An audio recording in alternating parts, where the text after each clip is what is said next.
I went to Catholic school for years and years, and one of the many joys of going to Catholic school was the long bus ride home.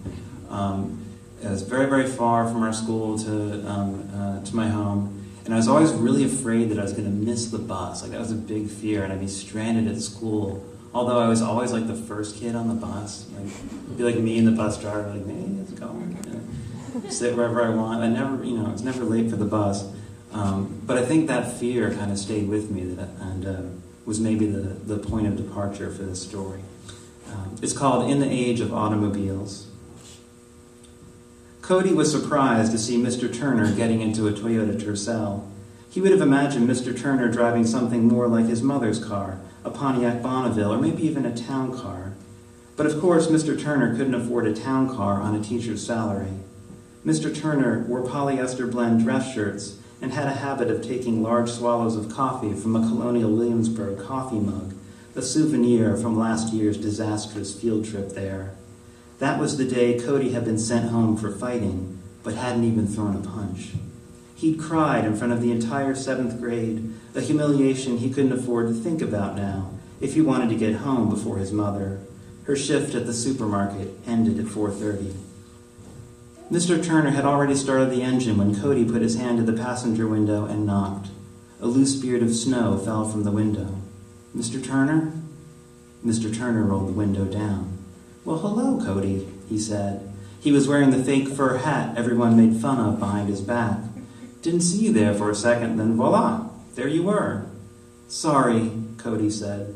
"Everything okay?" "Uh-huh." "Did you miss your bus?" Cody hadn't missed his bus. He'd stayed late for band practice, then got off the activities bus when Jason Kiefer and Mike Rowe threw his snow boots out the window. "Yeah," Cody said. The boots had landed right side up on a plow-packed snowbank. "I guess maybe I need a ride. I'm really sorry about asking, I really am." "Don't be," Mr. Turner said. "Hop on in." "I'm really sorry," Cody said. Again. When would he stop saying sorry so much?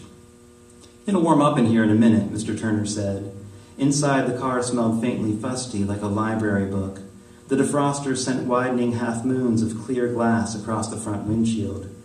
"You can put that in the back seat if you want," Mr. Turner said, indicating Cody's clarinet case. That's okay," Cody said. "Is that an oboe?" "Clarinet." "Ah," Mr. Turner said. The clarinet goes doodle-doodle-doodle-dead." "Yeah," Cody said. "Don't ask me how I remember that," Mr. Turner said. They pulled out of the parking lot where Cody could see the snow already beginning to adhere to the highway.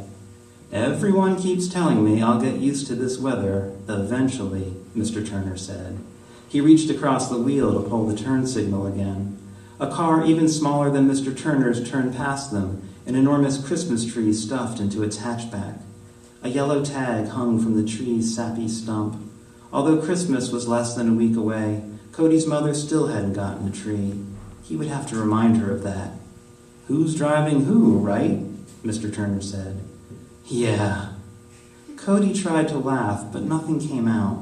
The defroster had worked its way to the top of the window, Cody noticed. The noise of it offered comfort the way his vaporizer did. That was a secret Cody was glad no one knew. He still slept with a vaporizer sometimes. "I don't miss the lightning, though," Mr. Turner said. "That's one thing I can say about this weather. At least there's no lightning." Mr. Turner was from Florida. No hurricanes either. An odd place to be from.